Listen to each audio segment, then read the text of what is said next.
Welcome to Murder Mile UK True Crime. This isn't a video, it's an audio experience. The only images you'll need for this episode are these. So close your eyes, open your mind, and savour the sounds of Murder Mile. Were two children brutally murdered out of malice or madness? Find out on Murder Mile.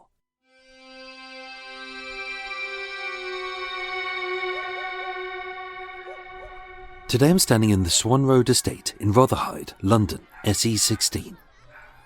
4 miles further east than we'd normally walk, but as the case too fascinating to pass up, it's not coming soon, but now to Murder Mile. Mere yards from the bank of the River Thames sits the Swan Road Estate. 5-story red brick tenement buildings built by London County Council from 1902 to 1908 to house the families which were displaced when the Rotherhithe Tunnel was built. Like a ring of solid brick, on the outside sits Winchelsea House, Seaford House, Rye House, Hythe House, and in the middle is Sandwich House, overlooking a courtyard. As a tight community, this courtyard used to be a safe place, where kids played footy, squealing at a pitch which deafens every dog. Dads fixed Ford Escorts with a hammer and a spanner. Mums hung out skiddy Y-fronts. And babies lay cooing in baskets, thanks to its milk being laced with rum. Ah, the 1980s. Yet this courtyard has been little more than a parking lot for transits and hot hatches, ever since the abduction and murder of 2 of its children in 1985, which rocked the estate, the whole nation, and left every parent asking why this killer in their midst had taken the lives of 2 innocents so cruelly. My name is Michael, I'm your tour guide, and this is Murder Mile. Episode 316, Malice or Madness.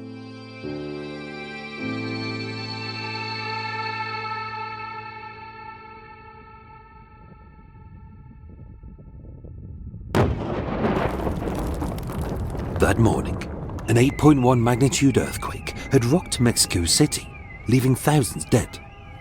And with the Birmingham race riot still fresh and Live Aid still echoing, it was the worst day to make an appeal on ITN News. But the clock was ticking. As a small, elfin-like woman, whose West Indian skin was pale with worry, tears rolled down the face of 23-year-old Mirella Beechook as she stated to the cameras those words that no mother should ever utter. Bring her home. Dead or alive, please. Just bring her home. 2 girls had gone missing. Her daughter still was. But hours before, the other was found dead.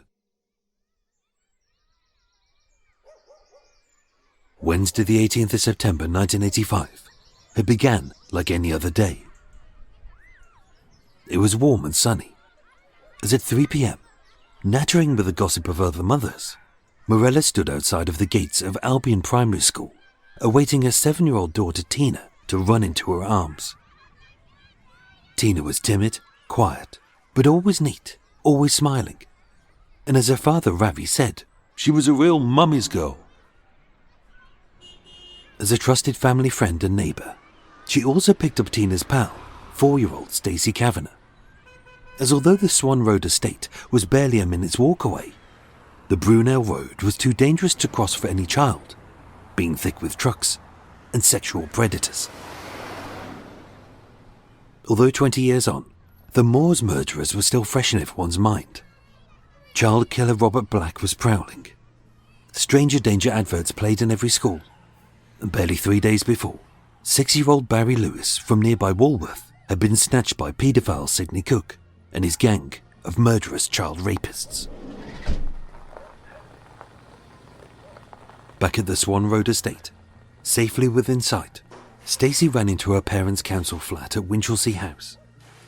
And on the opposite side of the courtyard, Mirella and Tina entered their flat at Sandwich House. With just 3 hours of sunlight left, grabbing her red canvas shopping trolley, Mirella and Tina headed out to get something for tea. Before Stacey went out to play, seeing the story of 3-year-old Leona Keating, whose raped and drowned body was found in Suffolk, her heavily pregnant mother Lynn warned her, "See that little girl? She won't see her mum again. Don't talk to strangers, and don't leave the square." As the courtyard was a place she could always see her, and she was surrounded by the people that she trusted. But that was the last time that she saw her daughter alive, as it all happened in the blink of an eye.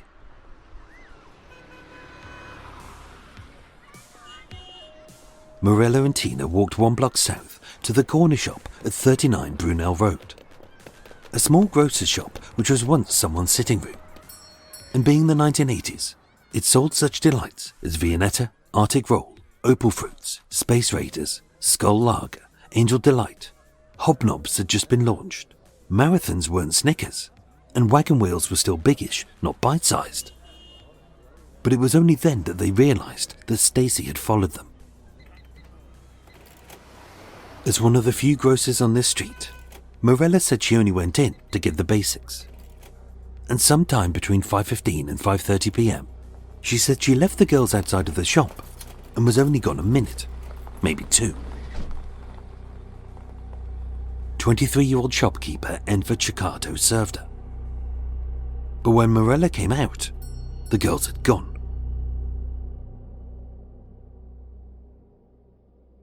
She said, "I wasn't immediately alarmed.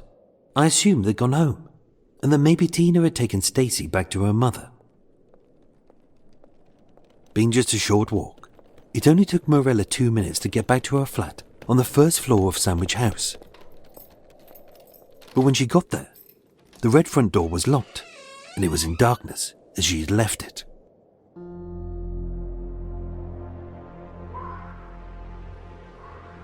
When I didn't find them, I went to Stacey's flat to see if the girls were there. And at 6:20 p.m. exactly, the world of Lynn, Mick and Danny Kavanagh came crashing down. On her doorstep stood Mirella, her face a mix of panic and hysteria. Rocking back and forth, and with her lips twisted, she spoke the words that no mother should ever hear. "The girls, they're missing." And as she held Lynn's hand, in her other, she held something she'd found in the street, one of Tina's red shoes. As fear set in, Lynn told Mick, "I thought she might be floating in the river," as the ropes was a place where the girls often played and were last seen by the neighbours.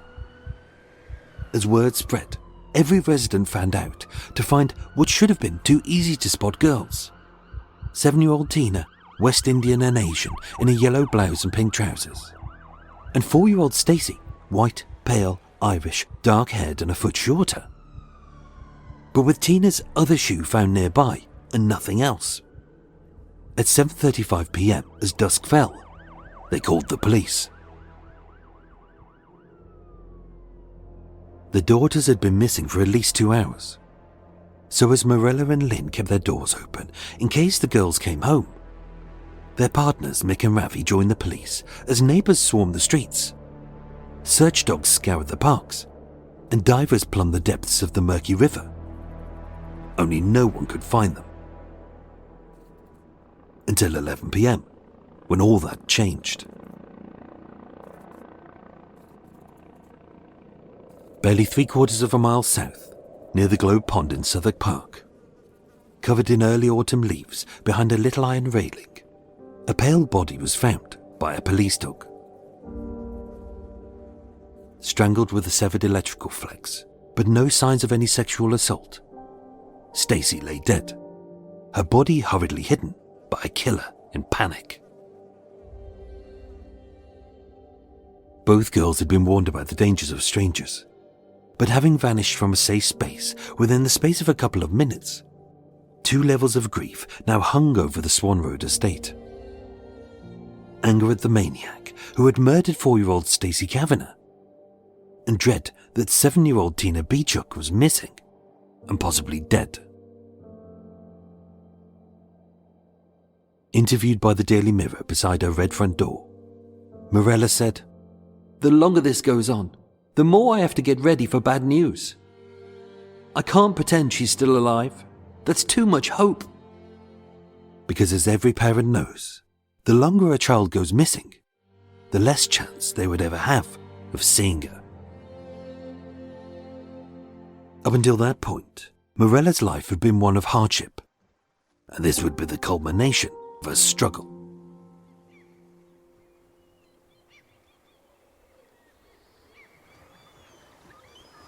Mirella Beechook was born Marie Jacqueline Mirella Ramdin on the West Indian island of Mauritius in 1962.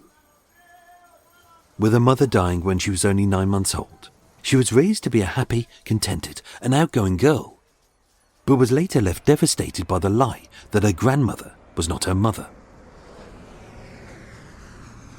In 1974, aged 12, she left the sun-kissed tropics of Mauritius to live in the impoverished concrete slums of Peckham in South London, with her wayward father who resented supporting her and her older sister.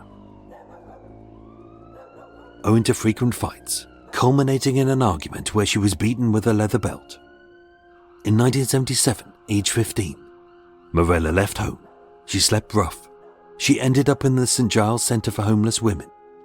And diagnosed with a depressive disorder of a neurotic type, she became withdrawn and was often ill. She said, "At that point, my life fell apart, being separated from her grandmother and isolated in Britain.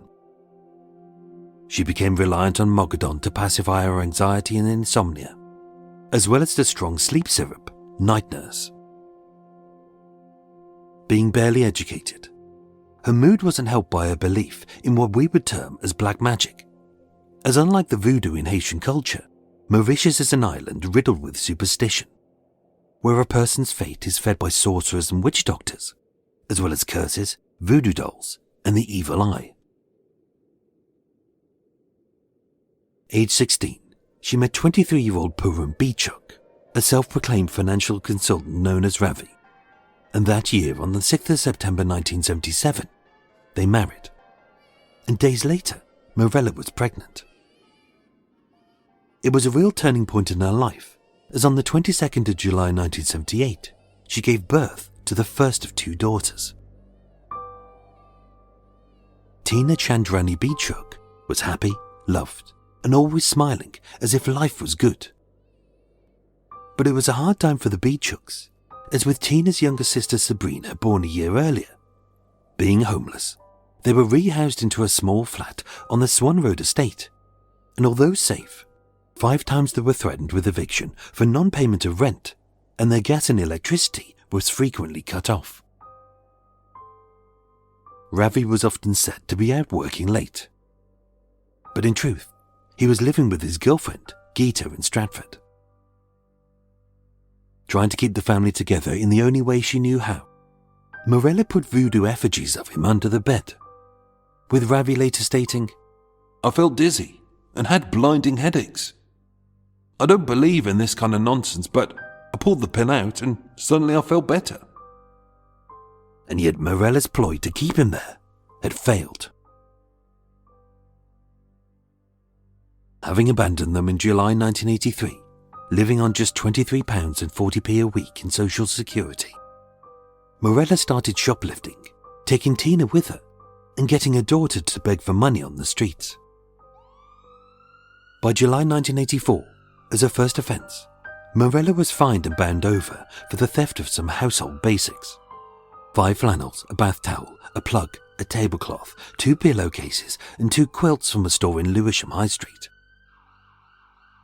But being sent to prison for a later incidence of theft, between November 1984 and March 1985, the same year that she would go missing, 7-year-old Tina had to live with her aunt in East London. By late summer, with a psychiatrist unsure what to believe as Mirella blamed everything on voodoo, social services having effectively abandoned her, and her mental health in a spiraling decline, having become hooked on Night Nurse, drinking as much as a bottle a day. She was obsessed with the idea that Ravi's new girlfriend had put a spell on her, and caught shoplifting again, she was recalled to prison. In June 1985, Tina was again sent to live with her cousins in Upton Park, while Mirella served a 3-month sentence. Released on Saturday the 13th of September 1985, she had only been back in her flat on the Swan Road Estate for just 5 days, when Tina and Stacey were abducted and both possibly murdered. It was a tragedy upon a tragedy upon a tragedy. Yet her child's killer was someone known to every resident.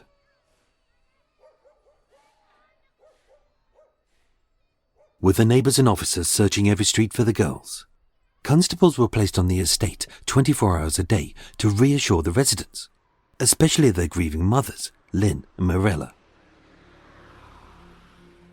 Raised with street smarts, it had been drummed into both girls to stay away from strangers, and they were both told that if anyone tried to get them into their car, to kick, to scream, and to shout, and do anything to get attention.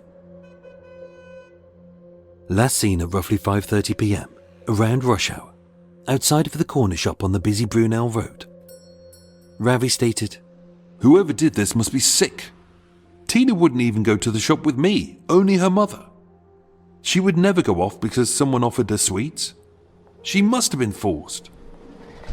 Yet Detective Chief Superintendent Roy Gregg, who headed up the investigation, said, "It could be someone who knows the children well."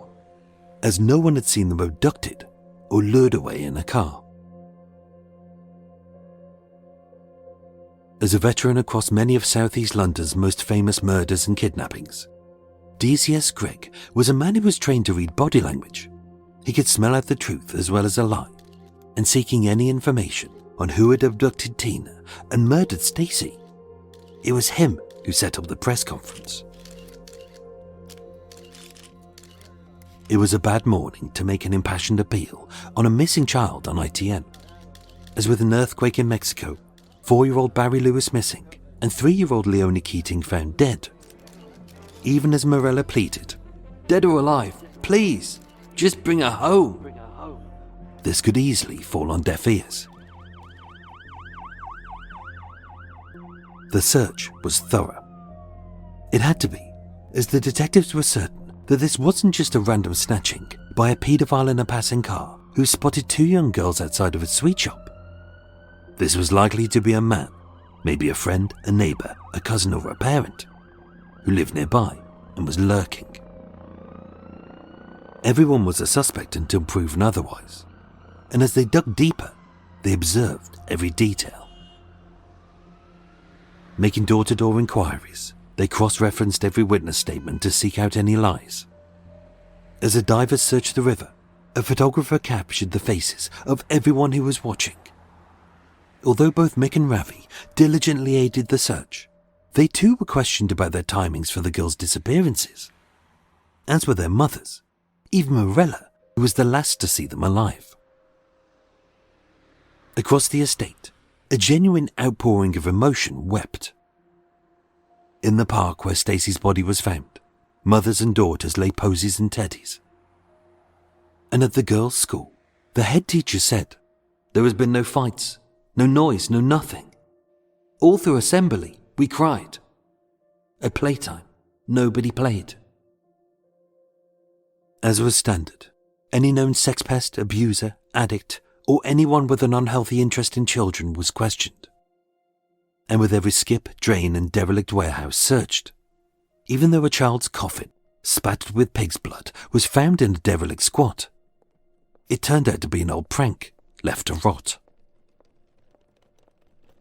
The TV appeal brought a few fresh sightings, many of them false. But it also drew the police's attention to someone whose lies had hampered the investigation from the start, along with their crocodile tears. When officers interviewed Enver Chicato, shopkeeper at the corner shop, he gave a very different account of Tina and Stacey's last sighting, as given by Mirella. Mirella had claimed she arrived between 5:15 p.m. and 5:30 p.m. and entered the shop alone, leaving both girls outside. But Enver said, "It was 4:30 p.m. Only Tina and her mother came in. They were only here for about a minute. And he didn't see Stacey. Half an hour later, So 5 p.m, 15 to 30 minutes before Mirella said they'd arrived. Tina was back here with her mother. Mirella asked me if I'd seen Stacey, as she had followed them down to the shop. And then both Mirella and Tina had left. He later stated, I was surprised to find out that Tina had gone missing too. by his account, Tina and Stacey disappeared separately and roughly half an hour apart. Whereas Mirella said she went into the shop alone for just a few minutes. And when she came out, both girls had vanished. It was a crucial discrepancy, which led the police to suspect Mirella as the girl's killer. But why did she do it? Was it malice or madness? Mirella would state, It just happened. It was the shoplifting. I thought they would put me into jail. as with another court date pending. I was fond of Tina. I didn't mean to do it to her, nor to Stacey. Dr. John Hamilton, medical director at Broadmoor Psychiatric Hospital, stated, She desperately wanted to hit back at her husband, Ravi, who'd abandoned her. She wanted to hurt him by taking their own child's life. In a letter to the trial judge, Mirella blamed it on her addiction, stating, I was very drowsy with the night nurse I'd taken. at no point was she remorseful, I can't believe I'm in prison for this kind of crime. It's a nightmare. only thinking about herself. And yet as she wheeled that red canvas shopping trolley to the corner shop, both girls beside her, inside she had stashed a cut electrical flex from a vacuum cleaner, which was used to strangle Stacey. The timings were key to Mirella's conviction. As always, Mirella had picked up Tina and Stacey from school at 3:15 p.m. and they were home by 3:20.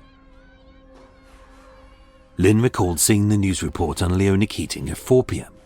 and warning Stacey, See that little girl? She won't see her mum again. Don't talk to strangers. and as she went into the courtyard to play. It's likely that Stacey merely followed her friend Tina as she walked away with her mother to the shop. But she wasn't killed out of malice or revenge. She was strangled because she got in the way of Mirella's plan. At roughly 4:30 p.m, Enver recalled Mirella and Tina entering the corner shop. As the school rush had stopped and he was preparing the evening papers for the paper boys, as he always did at that time. He couldn't recall Stacey being there, but maybe, as Mirella said, She'd followed us down to the shop. and was a few steps behind. Now, with a tiny witness in tow, who hampered Tina's murder, which Mirella had planned to blame on Ravi. Instead of stopping, as the ultimate revenge in what the prosecutor described as An explosion of vengeful hatred against her faithless husband. she would frame him for the murder of both girls. No one saw them abducted, as both girls calmly followed Mirella, the good mother, to Southwark Park. Barely a 12-minute walk south, in a place they both loved and felt safe, surrounded by trees, ducks and swings. Arriving at Globe Pond, a favourite spot, Mirella recalled, I told Tina, go and play. and as she dashed to the playground, it was then that the Bible-toting killer inside her head, who she called Simon, goaded her to strangle, and luring Stacey into a bush. She strangled her with the cut electrical flex. And unseen by anyone, she covered the tiny body in autumn leaves and walked away.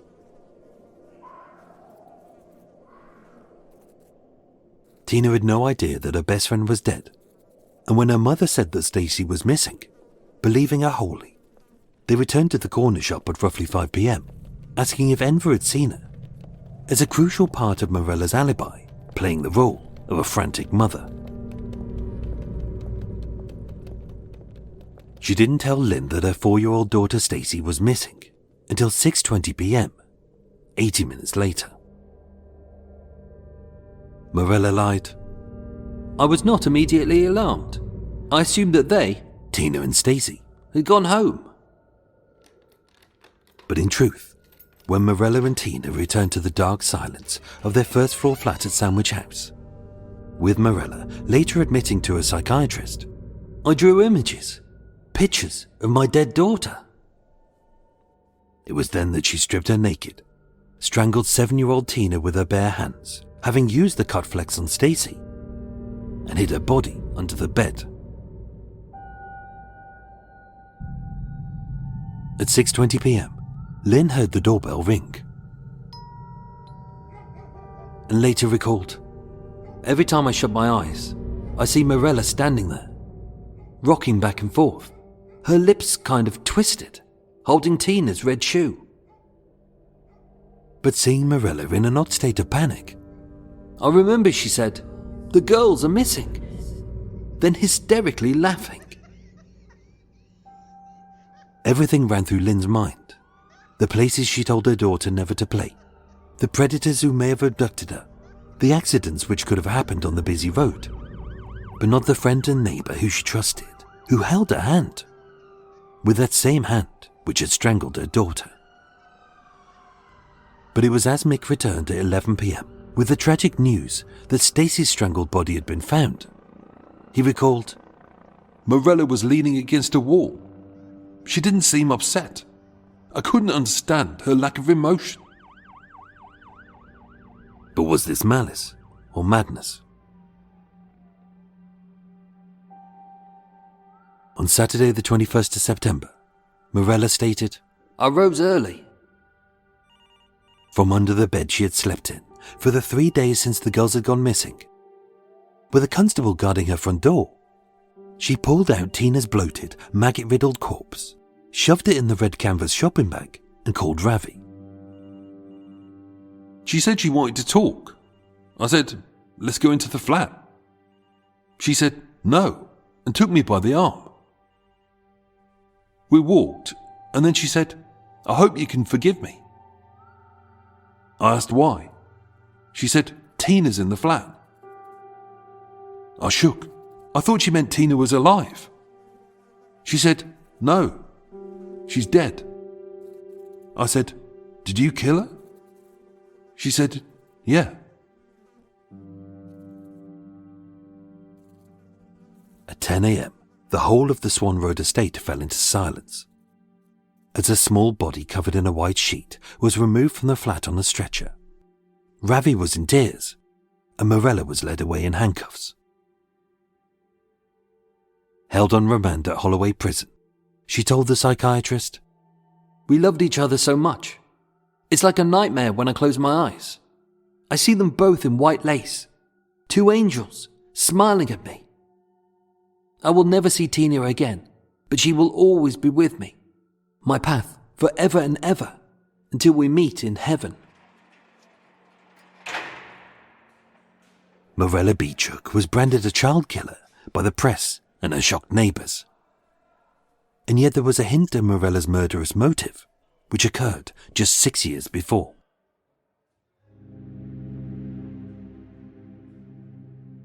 As I said at the start, Mirella was a mother of 2 daughters, not 1. When Tina was just 15 months old, her sister Sabrina was born, but she didn't live with her mother, and for good reason. At the end of October 1979, 22 days after her birth, 17-year-old Mirella brought her baby into the hospital. Again she was alone, as Ravi had chosen to head overseas, leaving her alone and unable to cope. Diagnosed with gastroenteritis, Sabrina had a common stomach bug, serious in babies as it can lead to dehydration, diarrhea, vomiting, bloody feces, and even death. Every day, as a loving mother, Mirella sat beside her baby's incubator, kissing her and cuddling her, but Sabrina only got weaker and sicker. Uncertain why she was getting worse, a sharp-eyed nurse spotted a sleeping pill beside the cot. The broken tip of a pin was found in the nappy, and with the baby's blood proving positive for Mogadon, Mirella was arrested for child endangerment. Tried at the Old Bailey, she was given just 3 months probation.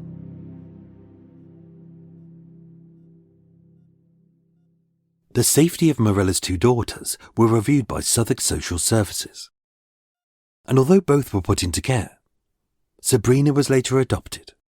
But in March 1980, Tina was returned to Mirella and she was removed from the at-risk child abuse register as social workers had deemed her a good mother. On Monday the 23rd of June 1986, a 7-day trial began at the Old Bailey before Sir James Miskin. Having pleaded guilty to strangling both girls and hiding their bodies, the jury had to decide if Mirella had intentionally murdered them, or if she was deranged and her responsibility was diminished. On Tuesday the 1st of July 1986, a jury of 7 men and 5 women deliberated for 2 hours and returned with a verdict. Guilty. She was given a double life sentence with no minimum period. Lynn Kavanagh, Stacey's mother, stated, "I'm glad she won't hang, as I want her to remember my face forever." as sat in court just yards from her. "I wanted her to see my face staring into her soul. I want to haunt her the way she has haunted me." As of today, her fate is uncertain, as in 2006, Mirella Beechook, now renamed Jacqueline Evans, appealed her sentence, but this was rejected. But one detail still hangs over this case. With it said that she was 2 months pregnant, did Mirella have another child?